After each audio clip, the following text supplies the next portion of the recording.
Hey guys, and welcome back to this channel. In this video I'll be showing you guys how you can turn like a normal video to a green screen video so that like you can upload it and people can use it as people can use it for their edits. I'm going to show you guys how to do it on CapCut PC. So select your video. I'm also just going to split it here so it's quicker for me to remove the background. Make sure the background isn't filled with like stuff like this. Make sure it's like pretty plain. That's what I meant. Because it's going to be easier for CapCut to like remove the background. So select the video. If you don't select it, it's not going to be there. So select it.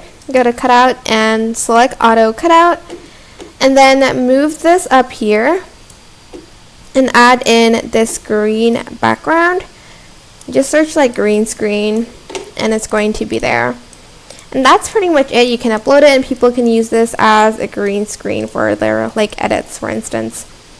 But yeah, that is it for this video. I hope it was helpful for you guys. Don't forget to like, comment, share, and also subscribe to this channel if you haven't done that already. If you have any questions, just leave it in the comment section down below and I will try my best to answer them all for you guys. If you found this video helpful, please click the thanks button above the description box down below. Thank you so much for watching. Bye!